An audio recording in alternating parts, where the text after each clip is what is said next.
साढ़े साथी, अब मैं तुम्हें पुकार नहीं सकता। अब मेरी विध्वंसक शक्ति मेरा आदेश पाकर तुम दोनों का अंत करने के लिए प्रस्थान करेगी। विध्वंसक शक्ति प्रकट हो।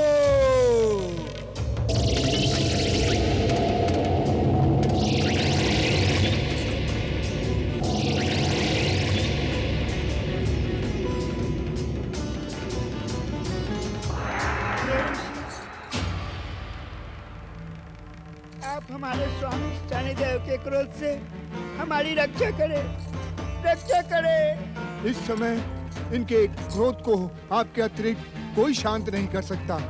रक्षा करें, रक्षा करें। भक्त शिरोमणि, आज हमारे शनिदेव की विध्वंसक शक्तियाँ हमारा सर्वनाश कर देगी। रक्षा करें, रक्षा करें, रक्षा करें। ठहरो विध्वंसक शक्ति,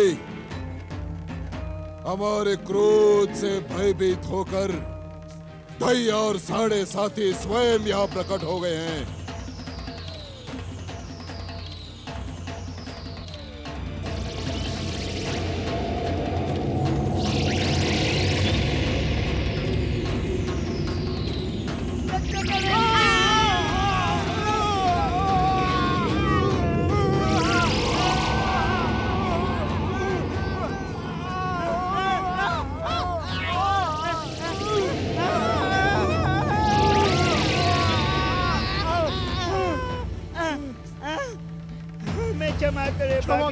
शनिदेव, हमें क्षमा करें। हमें क्षमा करें भाग्य विधाता शनिदेव, हमें क्षमा करें। नहीं, तुम्हारा अपराध क्षमा और दया के योग्य नहीं।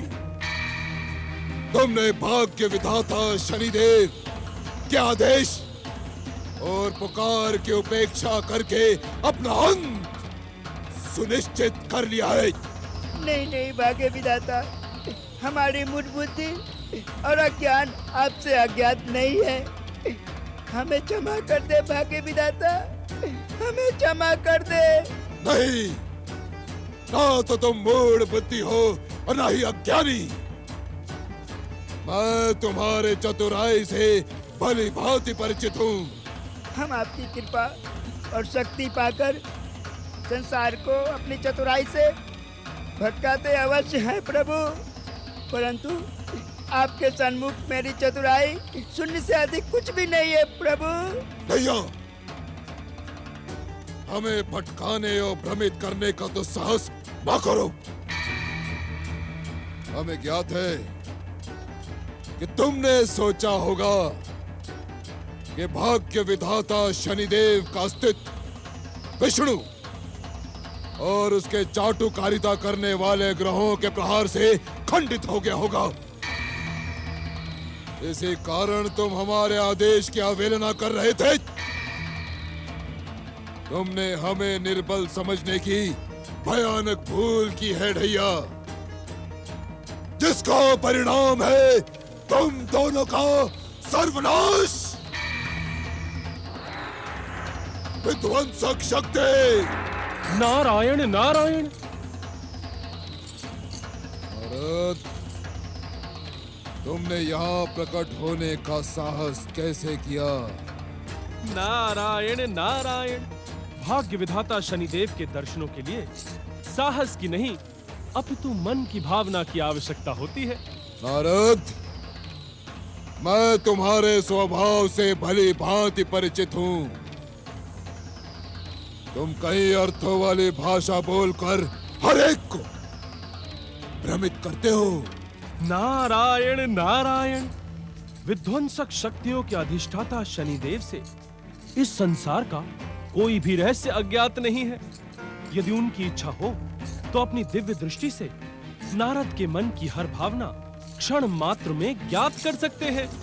भाग्य विधाता शनिदेव के दर्शनों की तुम्हारी इच्छा पूर्ण हुई। नारायण नारायण। एक निवेदन भी तो करना है शनिदेव। तुमने हमारा मन प्रसन्न किया नारद, अति प्रसन्न। इसी कारण आज भाग्य विधाता शनिदेव तुम्हारा निवेदन अवश्य सुनेंगे। कहो, क्या निवेदन है तुम्हारा? कहो। नारायण नारायण। भाग्य विधाता शनिदेव, ढैया और साढ़े साती आपके दाएं और बाएं हाथ के समान है। यदि आज आपकी विध्वंसक शक्ति इनका सर्वनाश कर देगी, तो आप प्राणियों के भाग्य को संचालित कैसे करेंगे? नारद, भाग्य विधाता शनिदेव इन दुष्टों पर आश्रित नहीं है। वे अपनी इच्छा मात्र से एक नहीं, ऐसे शत शत ढैया और साढ़े साथी उत्पन्न कर सकते हैं। नारायण नारायण। जिसे पुनः उत्पन्न करना हो, उसे नष्ट करने की ही क्या आवश्यकता शनिदेव? तुमने अपनी चतुराई प्रकट करनी प्रारंभ कर दी नारद।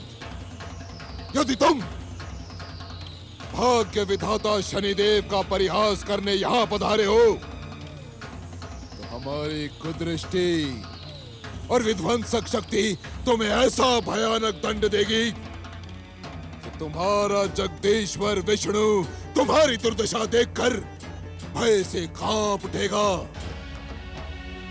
कैसा दंड भाग्य विधाता शनिदेव?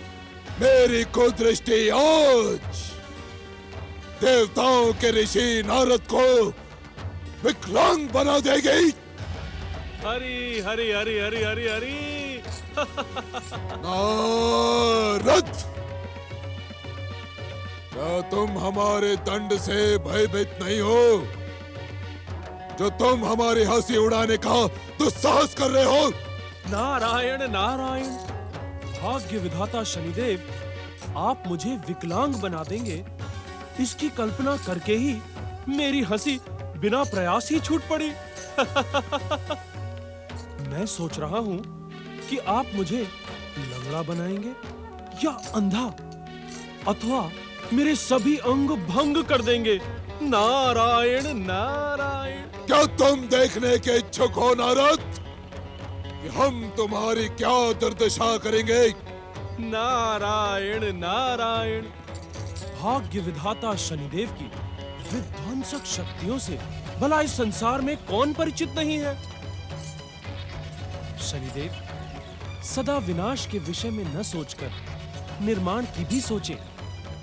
सदा क्रोध में रहकर सब कुछ नष्ट कर देने का विचार आपके मन को कभी शांति नहीं प्रदान कर सकता। भाग्य विधाता, ढैया और साढ़े साती आपके प्रमुख अनुचर और अभिन्न अंग हैं। आप इन्हें क्षमा कर दें। मैं आपसे यही निवेदन करने आया था।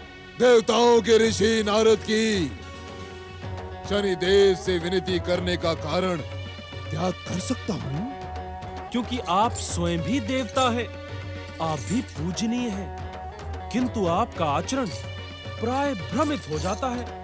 अर्थात शनिदेव, परम विष्णु भक्तिनी महारानी सुनीति को सताने का आपका प्रयास विफल हुआ, जिसके रक्षक स्वयं जगदीश्वर भगवान विष्णु हो।